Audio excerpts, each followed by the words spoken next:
suis honorable maître Zoumanati Doumbia, député élu dans la circonscription électorale de Bougouni sur la liste CDS URDFA,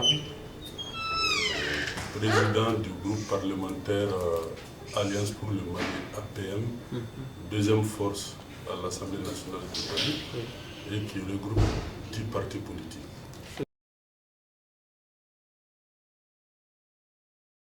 Vous savez,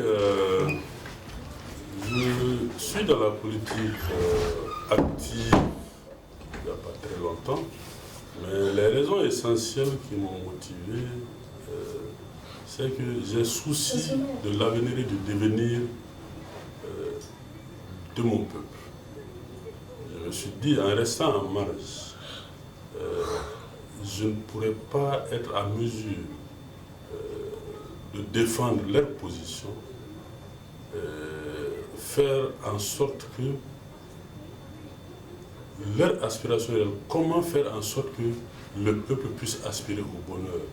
Et c'est seulement à travers la politique, seulement à travers l'exercice politique, que je serai à mesure de faire connaître le bien-être ou bien le bonheur à mon peuple.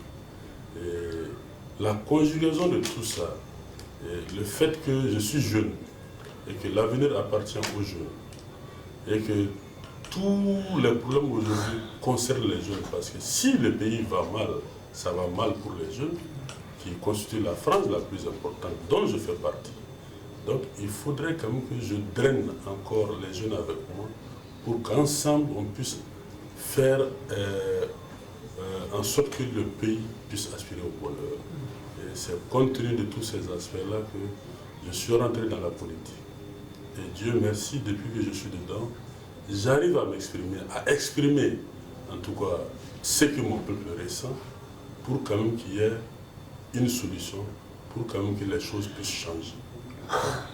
Et c'est pour le changement de mentalité que je me suis retrouvé dans la politique, pour permettre encore une fois au peuple d'aspirer au bonheur.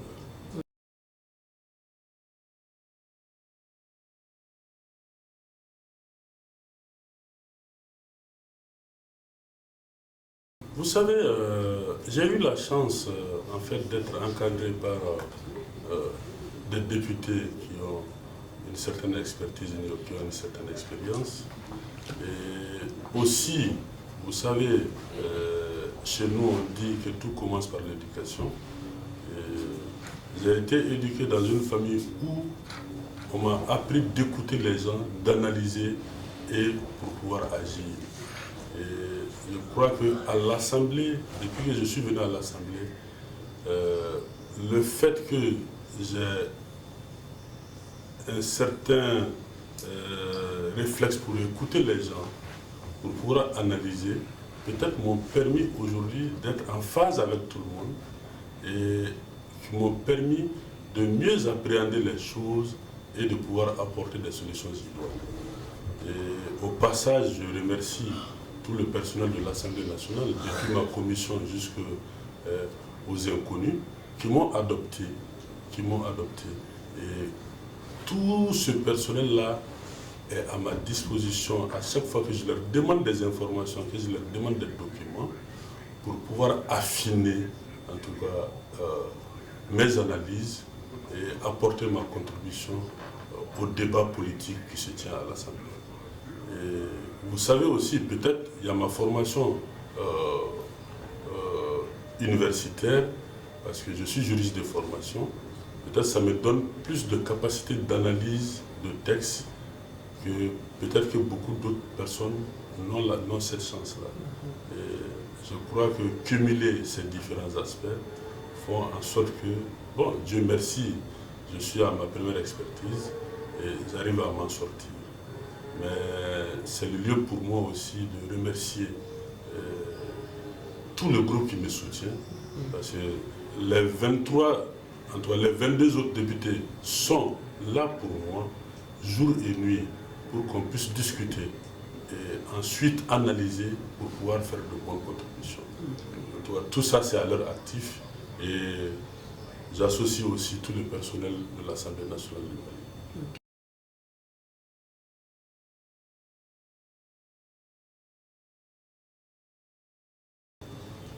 Sans fausse modestie, je pense que le groupe APM joue toute sa partition au sein de cette majorité.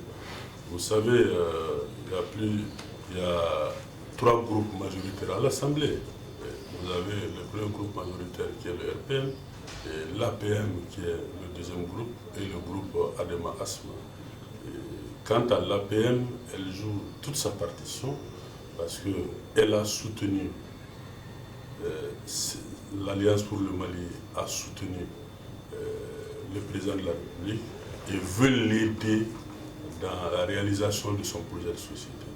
C'est pourquoi nous sommes souvent assez très critiques par rapport au gouvernement, parce que nous voulons qu'à l'heure du bilan,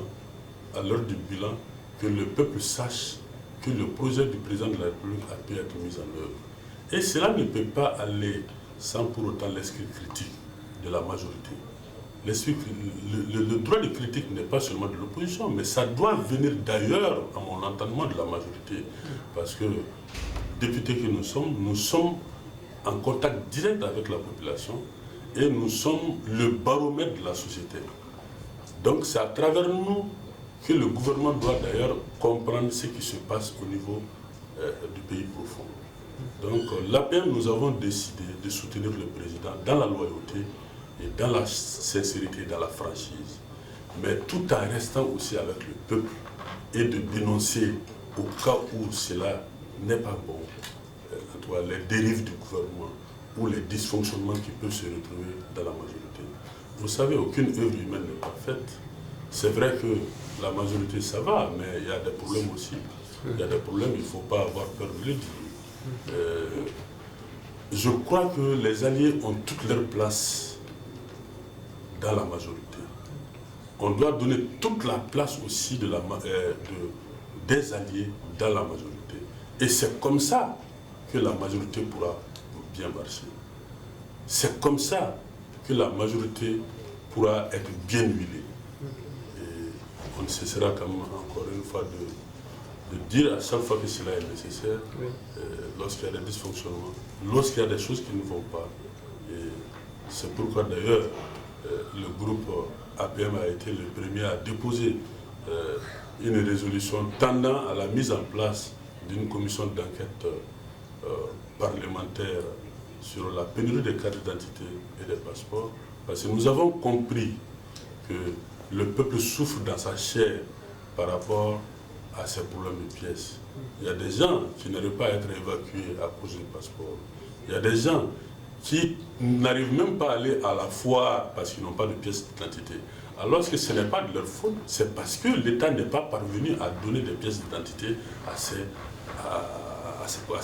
concitoyens. Donc, et les agents de force de l'ordre sont là tout le temps à les rançonner, alors que ce n'est pas de leur faute. On a vu souvent même des gens qui ont des cartes d'identité périmées, mais qui n'ont pas été épargnés, quand bien même qu'ils sont en train de chercher. Et au niveau des sous-préfets, on dit qu'il n'y a pas de carte d'identité. Quand ils se présentent dans la brigade territoriale, quand ils se présentent dans les commissariats, on dit qu'il n'y a pas de carte d'identité, mais ils sont empêchés d'aller à leur foire parce que seulement leur carte d'identité est périmée. Nous avons dit, c'est pas normal. L'État se doit de donner une pièce d'identité à chaque citoyen. L'État se doit de donner un document de voyage à chaque citoyen qui désire voyager. Bon, nous sommes dit qu'avec plusieurs interpellations du ministre de la Sécurité, nous pensons que trop c'était trop. Et nous avons demandé en son temps, même si la requête n'a pas prospéré, mais le peuple comprendra que nous sommes soucieux de leurs problèmes et que nous avons à l'idée qu'ils puissent aspirer au bonheur. En tout cas, la majorité, l'APM est dans la majorité. Il joue toute sa partition et il va aider le président de la République avec loyauté, sincérité et franchise pour que le projet de société qu'il a présenté au peuple malien puisse être réalisé pour le bonheur des Maliens.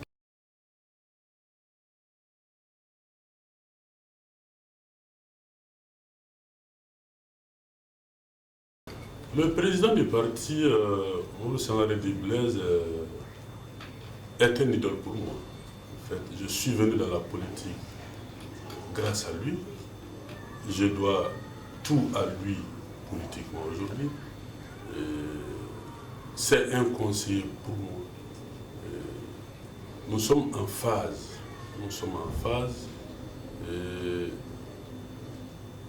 je profite de cette occasion pour lui rendre hommage, parce que c'est quelqu'un qui a une grande faculté d'écoute et d'analyse, auprès de qui j'apprends. Je suis à son école. Et depuis que je suis aussi secrétaire général du bureau politique national, je vous avoue qu'il y a admiration et respect entre nous. Et les choses vont bon train et les choses marchent très bien. Et toutes les décisions qui sont prises au niveau du parti sont prises de façon collégiale avec l'ensemble des membres du secrétariat permanent. Et le secrétariat permanent qui est l'organe un peu de décision du bureau politique national. Et même quand il s'est agi, en tout cas, de ses nouvelles fonctions, et je prie le bon Dieu de l'accompagner dans cette noble mission que le président de la République a bien voulu lui confier, compte tenu de sa loyauté et de sa sincérité envers lui. Et nous en avons discuté et le parti était d'accord pour qu'il puisse aller occuper cette fonction-là. Pour vous dire que l'homme a une ouverture d'esprit, j'apprends à ses côtés. Nous avons de très bons rapports, Notre souci est commun, c'est de pouvoir faire le parti CDS un grand parti, en tout cas, qui couvre l'ensemble du territoire national et même aussi étendre le parti à l'international. Et nous sommes là-dessus déjà. Je pense que sur le plan national, un grand pas est fait. Et sur le plan international aussi, nous sommes en train. Je pense qu'ensemble, avec l'ouverture d'esprit qu'il a, avec l'expertise qu'il a, homme politique de grande envergure qu'il est, nous serons à mesure de faire rayonner la CDS, Inch'Allah.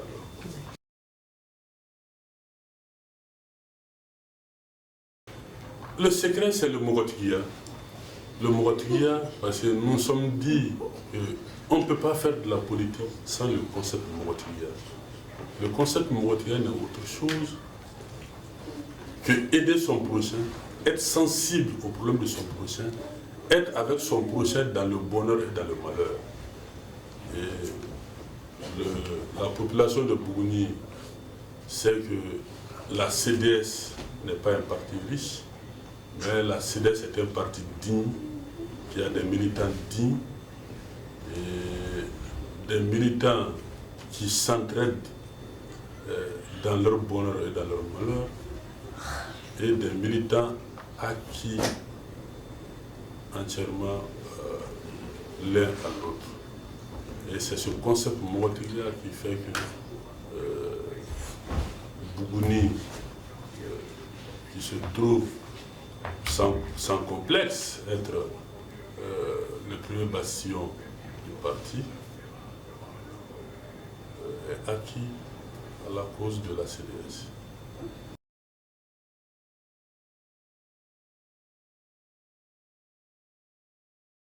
Vous savez que ce n'est pas très facile de concilier le politique et le professionnel.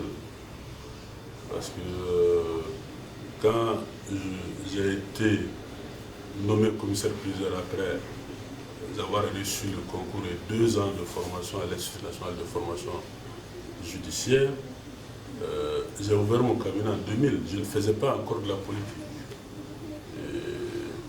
Jusqu'en 2005, j'ai été élu président de la Chambre nationale des commissaires-priseurs jusqu'à nos jours.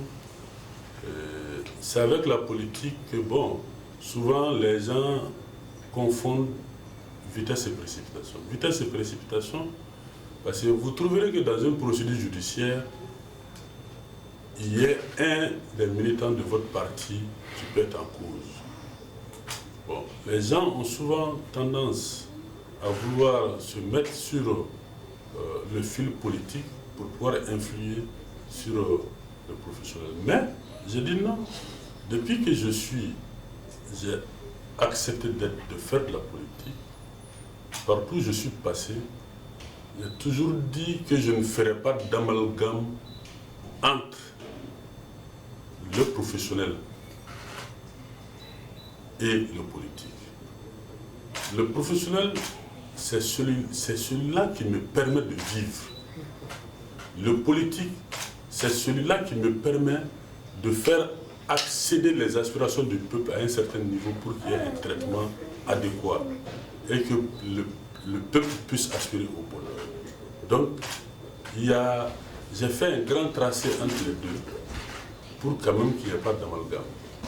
Et j'ai toujours dit à mes militants de se mettre en règle par rapport aux procédures qui seraient impliquées. Parce que si le dossier arrivait à mon bureau, la déontologie m'interdit de me dessaisir du dossier. Parce que pour que je puisse me dessaisir d'un dossier, c'est prescrit dans la loi. Donc tant que ce n'est pas dans la loi, je ne peux pas me dessaisir du dossier, sinon j'aurais commis une faute professionnelle. Étant président d'une chambre, je me dois de donner l'exemple et non le contraire. Mais Dieu merci, depuis maintenant, depuis que je suis dans la politique, vraiment il n'y a pas eu d'amalgame entre le professionnel et le politique. Même si souvent le politique a tendance à m'absorber maintenant que le professionnel. Parce que, vous savez, gérer un groupe parlementaire demande plus de temps à l'Assemblée que partout ailleurs. Voilà. Donc c'est ça un peu la difficulté. Et Dieu merci, j'ai du personnel qualifié qui est là, qui m'aide dans tout ça au niveau du cabinet pour pouvoir juguler les deux.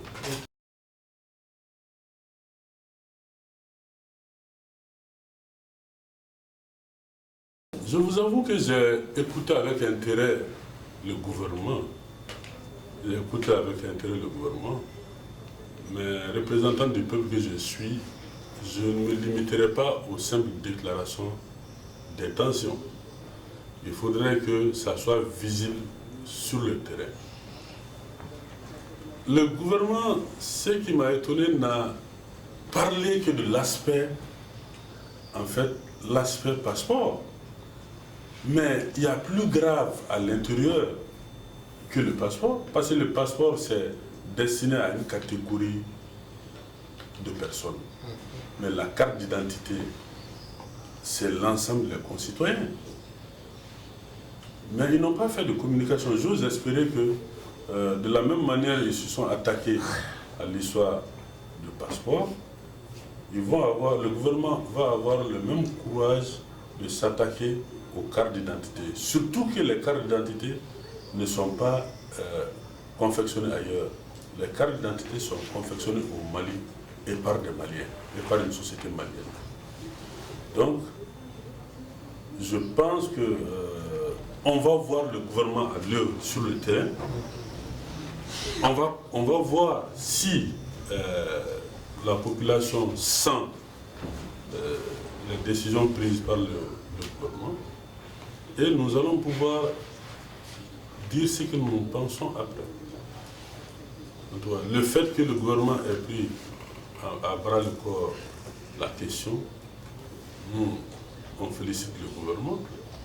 Maintenant, on va exhorter le gouvernement à, en tout cas, traduire les paroles en actes sur le terrain, pour quand même que la souffrance de ceux-là qui cherchent le passeport puisse être atténuée et que tous les citoyens puissent accéder facilement au passeport, au prix indiqué et dans le délai requis.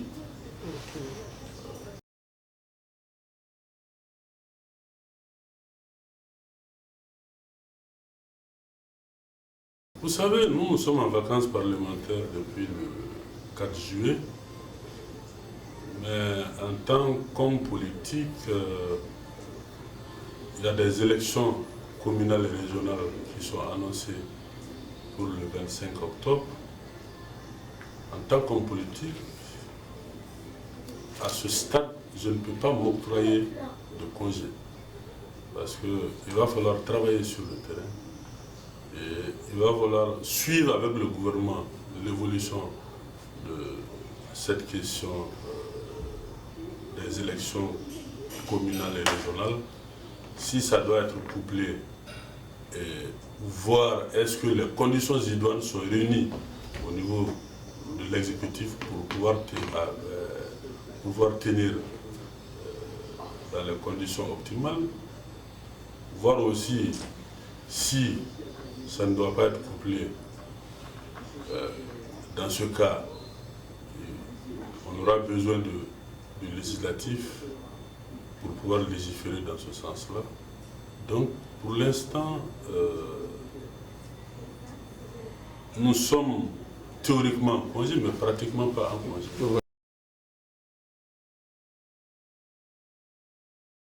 Mon dernier mot, c'est d'abord de vous remercier.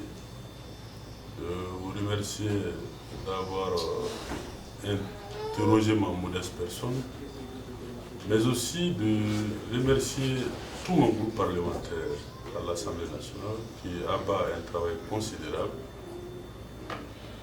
mais aussi j'ai une pensée particulière pour ma circonscription électorale. Cette ville Bougouni qui m'a tout donné, à qui je dois tout,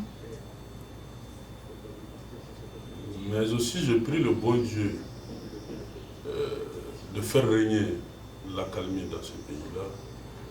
Vous savez, sans sécurité, il n'y a pas de développement. Sans paix, il n'y a pas de sécurité. Donc, je prie le bon Dieu que la paix revienne au Mali, que les Maliens se donnent la main pour pouvoir juguler la crise dans laquelle nous nous sommes trouvés, qu'ensemble, qu'on se tienne pour que l'héritage commun que nous avons, qu'est le Mali, puisse avoir un avenir meilleur et radieux. Je souhaite aux uns et aux autres aussi Sambé Sambé, parce que nous venons tout juste de fêter la fête de Ramadan. Qu'Allah fasse en sorte que nous ayons une bonne pluviométrie cette année et que la paix s'installe définitivement au Mali pour que commence en réalité le développement. Encore une fois, je vous remercie.